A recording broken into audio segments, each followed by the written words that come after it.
किसान भाइयों, जिसकी हमें आशंका थी आखिरकार वह समय आ ही चुका है और आने वाला है। अल नीनो की गतिविधि यहाँ पर आज सक्रिय होती हुई नजर आ रही है और प्रशांत महासागर में जिस प्रकार से अल नीनो की रूपरेखा दिखाई दे रही है, निश्चित तौर पर आने वाले समय में वो भारत के लिए अनुकूल परिस्थितियां लेकर के नहीं आएगी और खास करके आने वाले समय में किस प्रकार से मौसम की गतिविधियों को यहाँ पर परिवर्तन करती हुई नजर आएगी और प्रभावित करेगी, वो तमाम जानकारी इस वीडियो के माध्यम से आज आपको मिलने वाली है। किसान साथियों, आप देख रहे हैं खबरों का पिटारा न्यूज़ चैनल। मैं हूं आपका शुभचिंतक नानालाल बंबोरिया।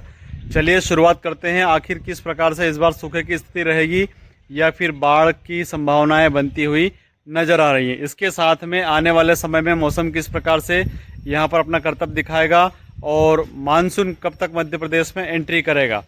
आप सभी से आग्रह करना चाहूँगा, चैनल पर अगर पहली बार आए हैं तो इसी प्रकार की महत्वपूर्ण जानकारियाँ हासिल करने के लिए चैनल को सब्सक्राइब अवश्य कर लीजिएगा और चैनल को सब्सक्राइब करने के साथ साथ में आप वीडियो को शेयर अवश्य कीजिएगा ताकि आपके साथ में अन्य किसान भी इस प्रकार की महत्वपूर्ण जानकारियाँ देकर के समय पर लाभान्वित हो सकें। चलिए शुरुआत करते हैं मौसम की जानकारी की। जैसा कि आज 22 जून है और 22 जून को दक्षिणी क्षेत्र में काफ़ी स्थानों पर जोरदार बारिश का दौर देखने को मिला। सबसे पहले बारिश का जो दौर है वो धार क्षेत्र में देखने को मिला था। धार से फिर इंदौर, इंदौर से उज्जैन, उज्जैन से आसपास के क्षेत्र में देखने को मिला है और सबसे भारी तबाही राजस्थान के चूरू सहित आसपास के क्षेत्रों में देखने को मिली है। कई स्थानों पर यहाँ पर ओलावृष्टि भी हुई है और कई स्थानों पर यहाँ पर तूफानी बारिश की वजह से भारी नुकसान भी देखने को मिला है। और आप सभी ने एक चीज़ आज नोटिस की होगी, आज के मौसम में जिस प्रकार से आज मौसम में सक्रियता देखने को मिली थी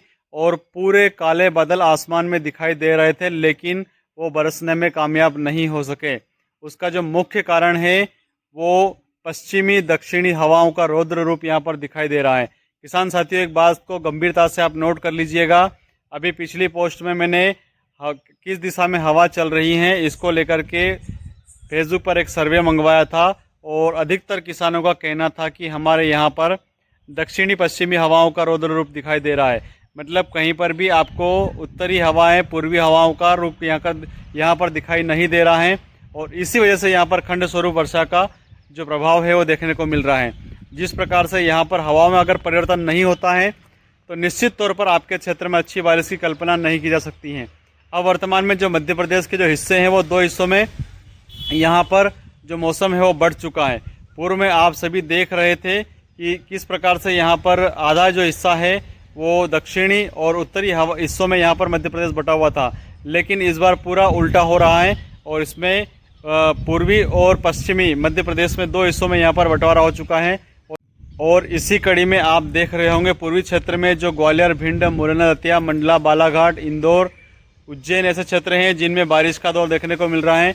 वहीं अगर हम पश्चिमी क्षेत्रों की जिले की अगर हम बात करते हैं तो पिछले कुछ दिनों से यहाँ पर इन क्षेत्रों में बारिश का दौर देखने को नहीं मिल रहा है। इसका मुख्य कारण ये है कि मध्य प्रदेश का बंटवारा यहाँ पर मानसून की दृष्टि से हो चुका है और ख़ास करके अब 23 जून की अगर हम मध्य प्रदेश में बारिश की अगर हम बात करते हैं तो अधिकांश जिलों में 23 जून को भी आपको छुटपुट बारिश का दौर देखने को मिलेगा। खंड वर्षा के रोग भी यहाँ पर बनते हुए नजर आ रहे हैं। खंड स्वरूप बारिश का दौर भी देखने को मिल सकता है। इस बीच अगर मानसून के प्रभाव की अगर हम बात करते हैं तो मानसून 26 जून को मध्य रात्रि के आसपास में पूर्ण रूप से सक्रिय हो जाएगा और जिस प्रकार से 15 दिन तक एक स्थान पर मानसून अटका हुआ था वो कहीं ना कहीं मध्य प्रदेश में अधिकांश क्षेत्रों में आपको बारिश करता हुआ नजर आएगा। मध्य प्रदेश में जो बारिश होगी और किस दिशा से जो मानसून यहाँ पर सक्रियता से आगे बढ़ेगा उसकी जानकारी भी मैं आपको दे देना चाहता हूँ। छत्तीसगढ़ के रास्ते से मध्य प्रदेश में मानसून एंट्री करेगा। जो पूर्वी मानसून है वो सबसे अधिक प्रभावशाली यहाँ पर देखने को मिल रहा है और चूंकि यहाँ पर जो रुकावटों का दौर जारी हो रहा है वो पश्चिमी और दक्षिणी हवाओं का तेज बहाव होने की वजह से यहाँ पर इसमें व्यवधान उत्पन्न होता हुआ नजर आता है। आपने सभी देखा होगा अभी कम से कम 2 से 3 घंटे तक लगातार आसमान में काले जमघट बादलों का जमघट लगा हुआ था और इसी बीच में तेज हवा की वजह से पूरा आसमान पूरी तरह से साफ हो चुका है और आसमान पूरी तरह से नीला हो चुका है। चूँकि उसका जो मुख्य कारण है वो मानसून में दबाव नहीं बन रहा है। जब तक आपको उमस और गर्मी का सामना नहीं करना पड़ेगा तब तक आप अच्छी बारिश की कल्पना नहीं कर सकते हैं। और आने वाले समय में आप देखेंगे 24 और 25 तारीख को आपको थोड़ी गर्मी का सामना करना पड़ेगा। उस दौरान मानसून की सक्रियता यहाँ पर बढ़ती हुई नजर आएगी। इन 2 दिनों में आपको हालांकि कहीं न छुटपुट बारिश का दौर भले देखने को मिल सकता है, लेकिन बहुत ज़्यादा बारिश उस समय यहाँ पर देखने को नहीं मिलेगी। ऐसे में मानसून की तीव्रता बढ़ने की प्रबल रूप से संभावनाएं बनती हुई नजर आ रही है। इसके साथ में जो पश्चिमी मानसून है वो भी अब धीरे धीरे मुंबई के आसपास में पहुंच चुका है और मुंबई में तेज वर्षा करा रहा है।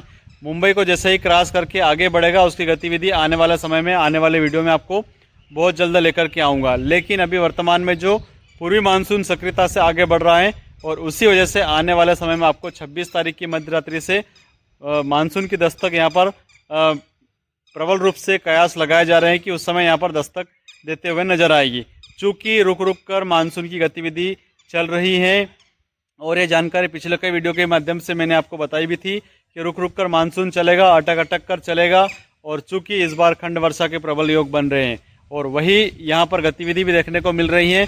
जिस प्रकार से यहाँ पर अल नीनो प्रशांत महासागर में सक्रिय हो चुका है, उसकी तस्वीर भी आपके सामने यहाँ पर के लेकर के आया हूँ। और चूँकि उसका जो प्रभाव है वो कई स्थानों पर यहाँ पर भीषण बाढ़ देखने को मिल सकती हैं और इसके साथ ही यहाँ पर कई स्थानों पर सूखे की स्थिति भी देखने को मिल सकती हैं। किसान साथियों, आने वाली परिस्थितियाँ अनुकूल नहीं हैं। खर्च में कटौती अवश्य कीजिएगा और ऐसा कोई बड़ा कदम नहीं उठाइएगा कि आने वाले समय में आपको परेशानी का सामना करना पड़ सके। ये सुझाव आपको अन्य कोई भी व्यक्ति नहीं देगा, लेकिन आपको इस बात को लेकर के ध्यान देने की बातें हैं कि आने वाला जो समय है वो अनुकूल नहीं है। खास करके अपने इनकम पर खास ध्यान देना आवश्यक है, बचत के स्रोत पर ध्यान देना बेहद आवश्यक है।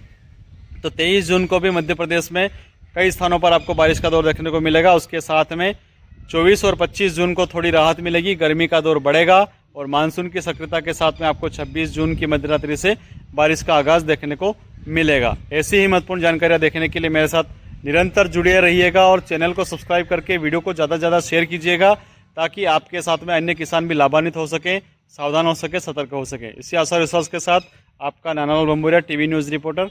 जय हिंद, जय भारत, जय जवान, जय किसान।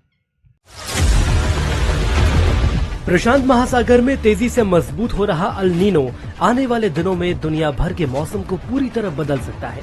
नासा की जेट प्रोपल्शन लेबोरेटरी के मुताबिक पश्चिमी प्रशांत महासागर में इस समय वैसी ही परिस्थितियां बन रही हैं जैसी साल 1997 में बनी थी। उस समय इतिहास का सबसे शक्तिशाली अल नीनो बना था, जिसे बाद में गॉडजिला अल नीनो कहा गया। नासा के सैटेलाइट ने समुद्र के भीतर जमा हो रही भारी मात्रा में गर्मी की फोटो